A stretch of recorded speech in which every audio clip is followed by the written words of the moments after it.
Hi guys, it's Dylan from Bijou Diamond Jewellery in London with another watch video, and today we're taking a look at the Watches and Wonders releases of 2022. I will take a look at some other releases from outside of this Watches and Wonders week. I will of course miss some, so please pick me up on those in the comments down below if you think I've missed out some important pieces. There are so many to cover and not enough time. I just wanted to get a video out for you guys to watch. So we're going to start with Rolex, which is what most of you will be here to watch. So I thought I'd get that out of the way first.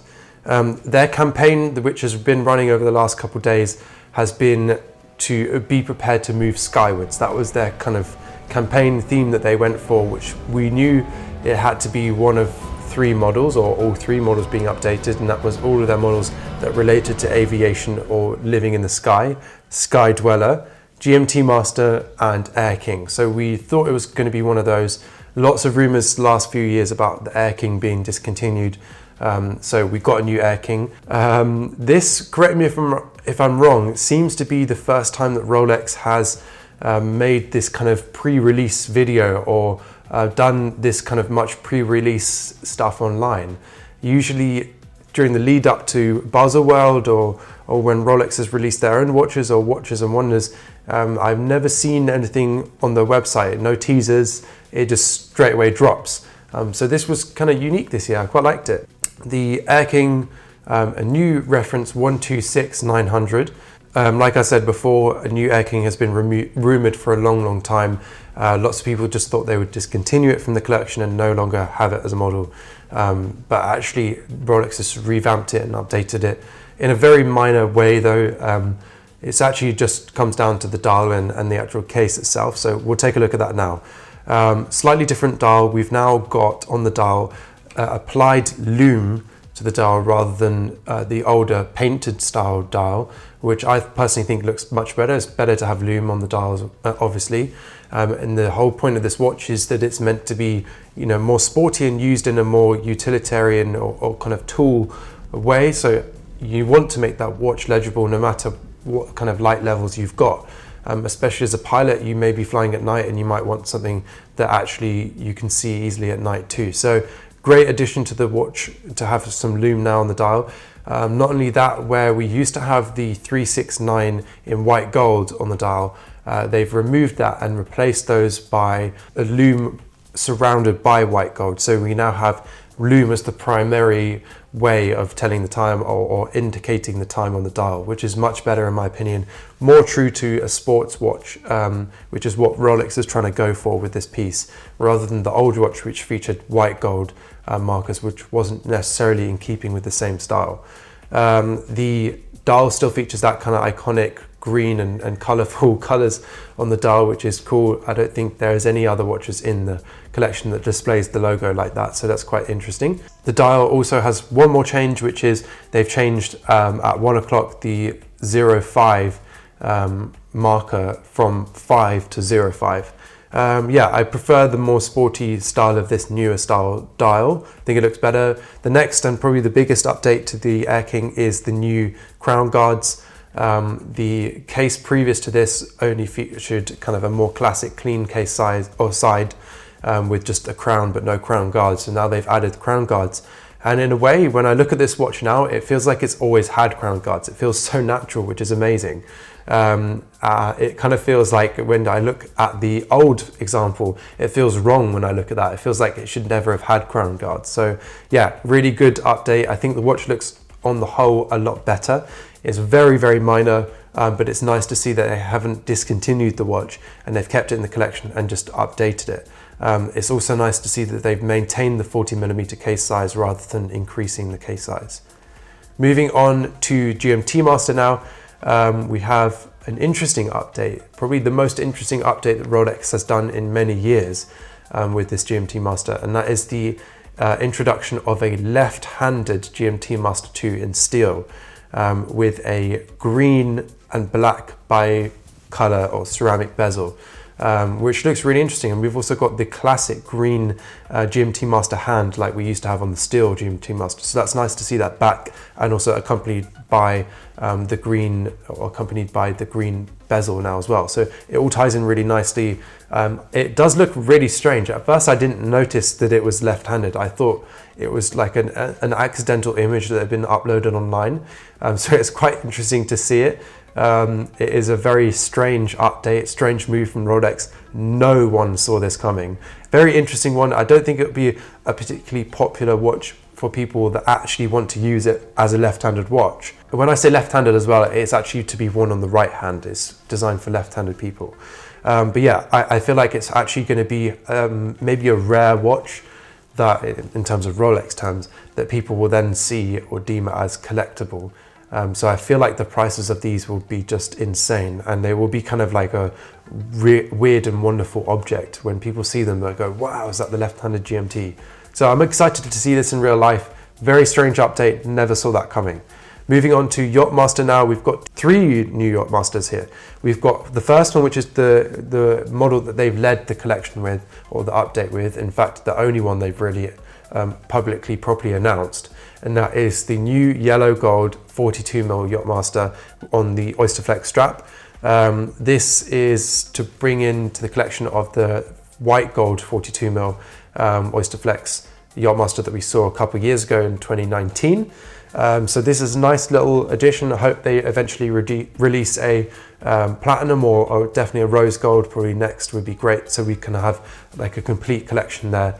And the next update they did in the Yacht-Master collection is a 42mm white gold, which already existed, but they've added a new dial. So rather than just the plain black dial, they now have a new falcon eye dial, which is a really beautiful dial. It's like a blue kind of laser etched, interesting, almost looks like a natural material, but there's nothing online telling us what the actual material is. So I can only assume it's just on a piece of steel or something, and they've just laser etched that pattern in. If anyone knows what the material is, then please do comment that down below. I'd be really interested to know what it is. I love this edition. I think it's kind of like a dark horse, like a quiet person in the corner at this release day for Rolex. It actually is one of the most beautiful watches they've released this year, and it went almost completely unmentioned. So yeah, really cool watch. Another one that's a bit of a silent release for Rolex in the Yacht-Master collection is the 40mm in white gold with a diamond set case and an amazing, really beautiful kind of purple blue 5-hue diamond and sapphire bezel that is in fact rotatable, which I think is a first for the kind of tutti frutti or a gemstone set bezels for Rolex. So that's really cool. This bezel is stunning. I love the combination of the 5 different hues going from diamond all the way to a deep sapphire. It's really nice to see it in this kind of more purpley blue effect as well, or hue tone. Yeah, really nice. I like what they've done with the Yacht-Master. Very subtle, but nice to see some new examples there.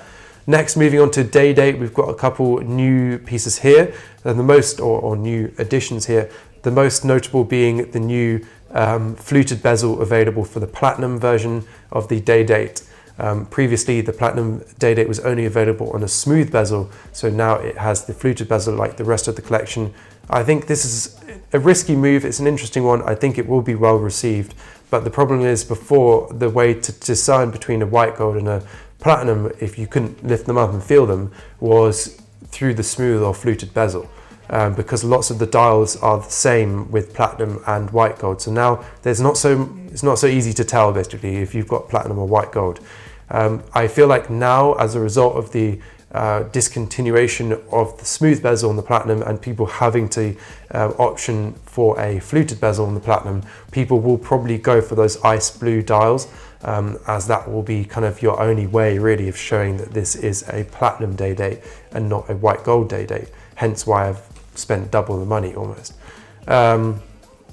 Another addition to the day date is a couple new dials. The most notable and, in my opinion, most beautiful one being the kind of marble effect dial on the rose gold day date 40. Really beautiful dial. Yeah, minor updates for the day date. Moving on to Datejust. Often Datejust gets overlooked each year because we get Datejust updates every single year, new dials, so people just kind of dash them to the side because they're not particularly interesting or breakthrough. This year we have three new dials for Datejust 31. Datejust 31's new dials are these floral motif dials, which actually is in a way my favorite release from Rolex this year. I love these floral motif dials. I think they're really pretty. It's the first time I've seen this sort of dial from Rolex. I don't usually like their motif dials, so this is really refreshing, and I love the way that they've got the little diamonds in the centers of the flowers on the dial. Really subtle, really delicate, intricate and just, yeah, really nice. I think maybe it's the inner jeweler in myself that's speaking and saying why I like this one so much, but I do think they will do very well, and I think our clients definitely will really enjoy these pieces. I'm looking forward to seeing this watch or these watches in real life. Moving on now to the final watch in the release for Rolex, and that is our Deepsea. Ultra minor updates here. We have a slightly slimmed down bezel on the Deepsea. We've also got a slightly enlarged date window by 8% on the Deepsea, and we also have the eradication of the flip lock system, which was originally designed for divers to expand the bracelet to put over their wetsuit.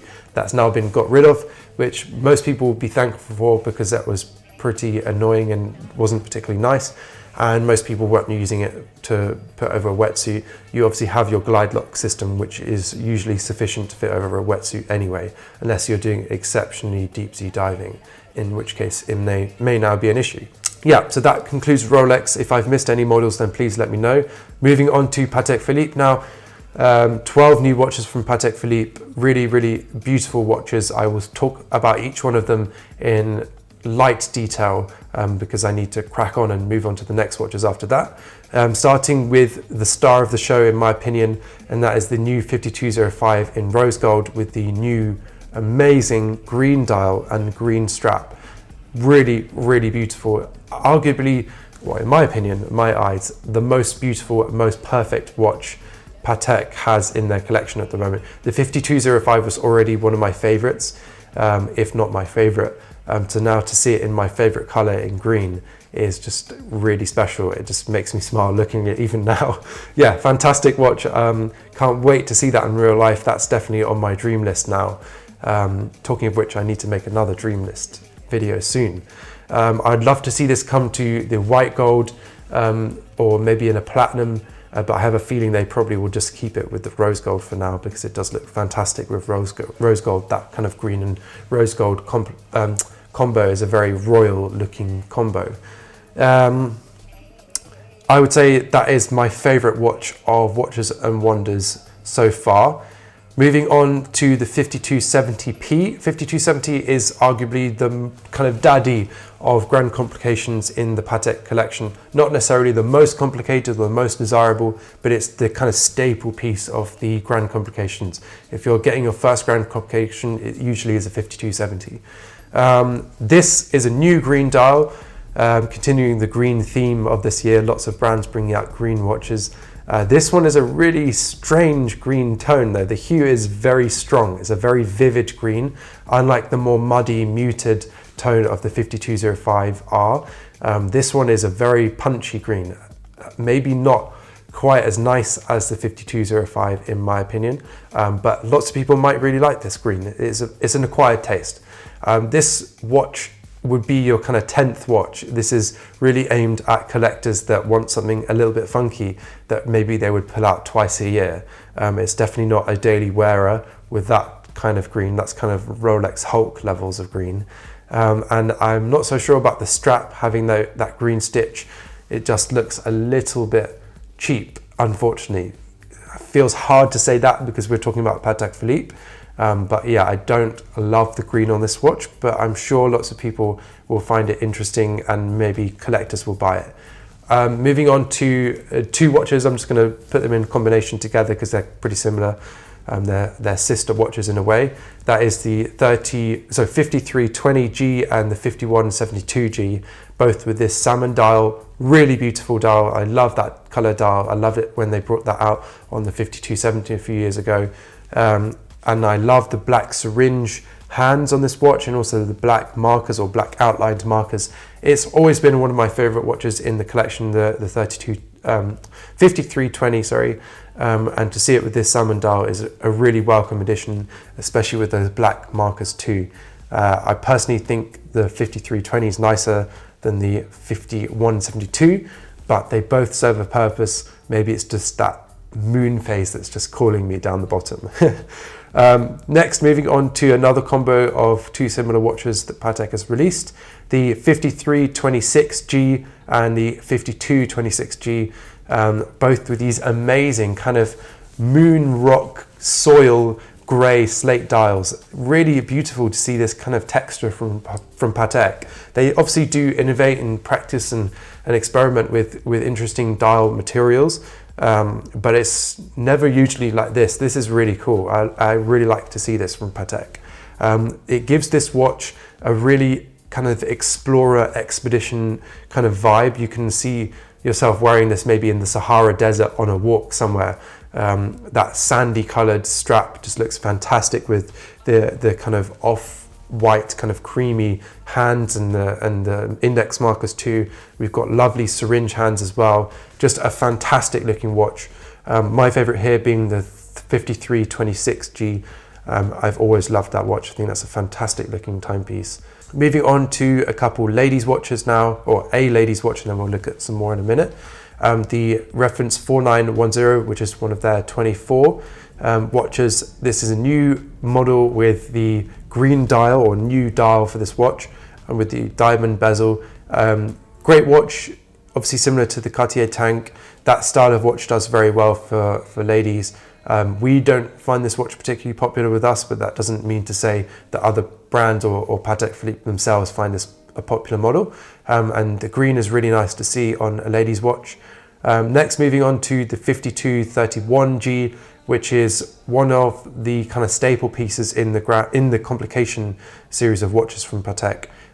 It's kind of going to be one of your first or second complicated watches you get from Patek, the world time watches. This one being probably one of the most popular ones, the 5231. Really beautiful watch. I love the blue combo on this piece. It's nothing that we haven't really seen before. So not too groundbreaking, but it is a lovely combination and it does look really fantastic. It will definitely be a popular model. I'm sure that'll have some small waiting list for this watch as well. Next, moving on to the 5230P, fantastic looking watch. I feel like this is aimed at maybe a bit of a younger audience with that kind of suede blue strap. It feels like a Hamptons watch or kind of a seaside watch maybe. Really lovely watch from Patek. It's either your fifth watch from Patek, or if you've just made loads of money and you're pretty young, it might be your first watch you go to them, because it is quite a young feeling timepiece. I love that blue combo on this piece. I feel like it probably would be quite popular, but not always with those suede straps do we find them, as popular as the crocodile straps. But it's really nice to see that kind of more casual, a bit more understated and just, more younger feeling timepiece from Patek. Moving on to a couple ladies watches now, we've got the 7130R, which is a beautiful world time rose gold watch with a green strap and green dial and a diamond bezel. Really intricate timepiece. Stunning to see green on a lady's watch. I think that's fantastic. I think it looks brilliant on ladies' watches, and we're finding lots and lots of ladies going for green watches now. It's a beautiful unisex color, so why would you not want that on a lady's watch? Green is my favorite color, so I think it's great. And actually, when we get ladies' watches, it's great because some men actually like to wear ladies' watches too, if you've got smaller wrists like mine. So yeah, love this watch. I think it's stunning. I'm excited about seeing lots more green ladies' watches out there. Next, moving on to the 7121G, a stunning blue watch which looks fantastic. It's super classic looking. I think you could wear this watch if you were 18 or even 16 all the way up to 90 and it would still look right on a girl's wrist or a lady's wrist. I love the intricate diamond bezel on this watch. It looks so beautiful, so much like jewelry, so intricately set, just classic Patek Philippe in that respect.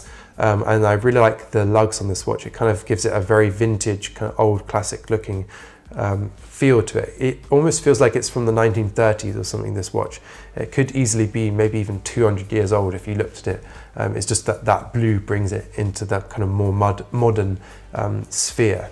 I love the moon phase on this watch as well. It's just a very classic, clean timepiece that you genuinely could own for the rest of your life and pass through several generations of girls and women. Next, moving on to the star of the Patek show in Patek's eyes, not necessarily my eyes, but the kind of star of their release, and that is the 5374P, a grand complication. And that is this one in particular being a perpetual calendar and also a minute repeater if one of those wasn't enough on their own. Not only that, it's almost entirely diamond set by hand with baguette diamonds, and it is an exceptional piece of watchmaking, craftsmanship, art. It is truly a beautiful timepiece and will really only appeal to the top end of collectors from Patek Philippe. This will be probably an application timepiece that you have to have sufficient buying history from Patek to purchase this timepiece. Yeah, truly beautiful watch. I love the detail and the style that they've put into this. It's just really stunning to see. I love the use of I love the way that the diamonds kind of almost cascade onto the dial from the bezel. It feels as if there's just so much diamonds going on this watch, or there are so many diamonds going on in this watch that it's overflowing onto the dial. It's just really, yeah, it's really lovely to see that. It kind of creates that beautiful synergy between the case and the dial. It's really clever, actually. I love the sapphire baguettes as well, blue sapphire baguettes that we have as index markers. Makes this watch feel very high end and almost like jewelry in a way. Yeah, overall a stunning watch, will really appeal to the top end of clients out there. It won't be, you know, super popular watch, but it definitely will be amongst the top end people out. That concludes Patek Philippe and Rolex. I'm just going to look at these next few brands very briefly and not look so in detail at each watch. Starting with Tudor, so we're looking at the Black Bay GMT with the steel and gold, and we're looking at their new root beer bezels, obviously very similar to the root beer GMT from Rolex. Nice watches, really cool. I think the bezels on these are actually cooler looking with the whole case design because they have this kind of vintage feel, Tudors naturally. I actually think it suits this watch better than it does the Rolex GMT root beer, especially on the strap. I think this looks fantastic on the strap. Next, moving on to the Black Bay Pro. Black Bay Pro, interesting name.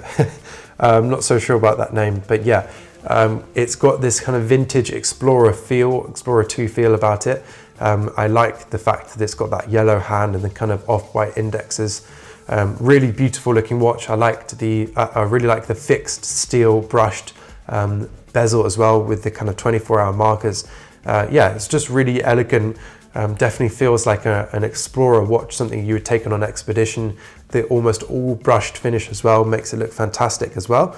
Yeah, great looking watch. Not too much to say about it. Very reminiscent of an Explorer 2. Next, moving on to one of my favorite things released this year at Watches and Wonders and around this week, and it was something that was actually announced a few days ago, and that was the Omega and Swatch collaboration with the Moon Swatch.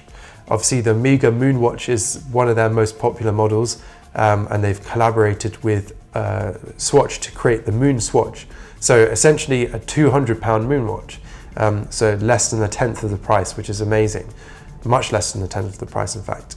The Moon Swatch is made from a form of plastic and also with a combination or input of a special plant-based plastic or material. So it's good to see that Omega and Swatch are being responsible and being sustainable. I like to see that.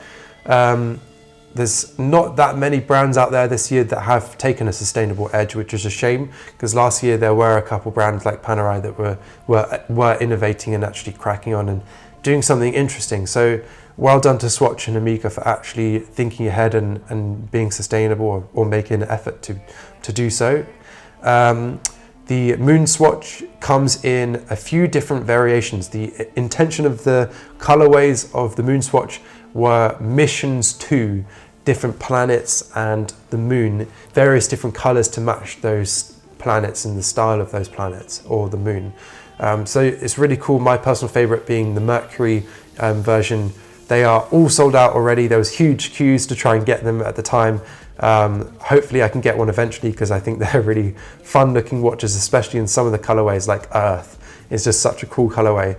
Mercury is something you probably could wear on a daily basis. It is quartz, so hence why it's obviously at a lower price point, but in keeping with the Swatch style, I would probably switch out the strap on these watches for one of our pearl-on straps because I think it would look better.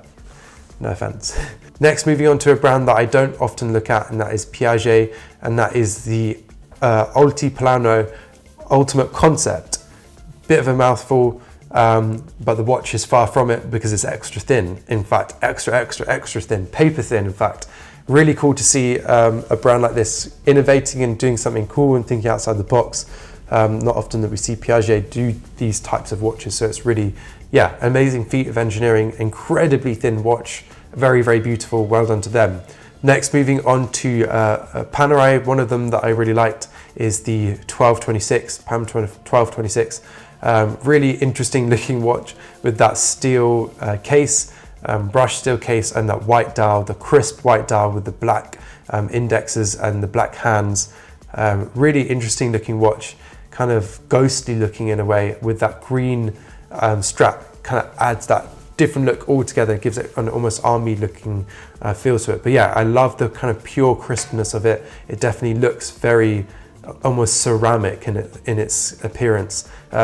Interesting looking watch. I definitely would say that's my favorite one this year from Panerai.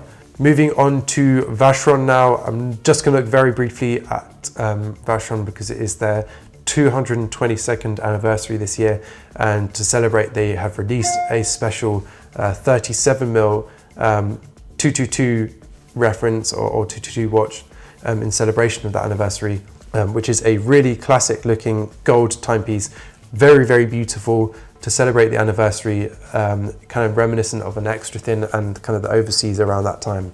Yeah, very, very beautiful watch. I'm sure we'll be seeing that around in the wild. Next, moving on to Hublot. I don't often look at Hublot, but I thought they're worth a mention this year. Classic Fusion Orlinsky. Orlinsky is a French artist and sculptor, and Hublot, as always, collaborating with different people and kind of innovators in the creative industries and sports world. Orlinsky is a sculptor and creates amazing sculptures, and they've designed this watch with him in mind, and they've created this amazing kind of Orlinsky style dial on this watch, and also the case and the bracelet and everything is definitely in keeping with that kind of sculptural style. At first, when I saw this watch, I thought it was a drawing, so it's really cool to see it. I think it's clever. It's really clever design, and well done them for giving it a go. Another Hublot, looking at the Big Band Tourbillon Sapphire in purple. Crazy looking watch, but I'm sure there's an audience for this type of piece out there. We've sold a couple of sapphires, but in the plain kind of see-through sapphire, non-colored sapphire. In fact, I did a review of one of the ones we sold. I never have seen any people wear these in real life, in person, the actual colored sapphire. So this is really cool and bold to see it in purple. I think it's a really interesting watch. Next, moving on to the final watch that I wanted to mention from Hublot, and that's the Big Bang Integral Ceramic. A really crazy looking watch, almost looks like it could be a cake or something, and I've picked the light blue one to look at. It does come in 4 colorways this year, but yeah, really interesting, crazy looking watch. Definitely thought it was worth a mention. I don't think it will be particularly popular, especially with that look and that size and that bulky bracelet and case style, but it's a really interesting colorway, and I thought it would be cool to put in here. That concludes my Watches and Wonders 2022 releases. These are kind of the most notable releases so far. I will probably do another video that looks at some other releases from this year. And yeah, let us know in the comments which of them you prefer or which of them you like the most of the ones I've mentioned. I think my favorite is the 5205R in green. I think that's a stunning watch. I like a couple of the Rolexes, but none of them really are that interesting. I think the Patek is the most kind of interesting. I'm impressed that Rolex released a left-handed watch this year. Never saw that coming. And I like the fact that Rolex just did what they wanted. Thanks guys for watching, and let us know in the comments what other videos you'd like us to do. And as always, if you're interested in any of these watches mentioned in this video or any other watches in the Swiss watch world, then don't hesitate to contact us. Our details are in the description, and also at the end of the video, it'll be a pleasure to help you however we can.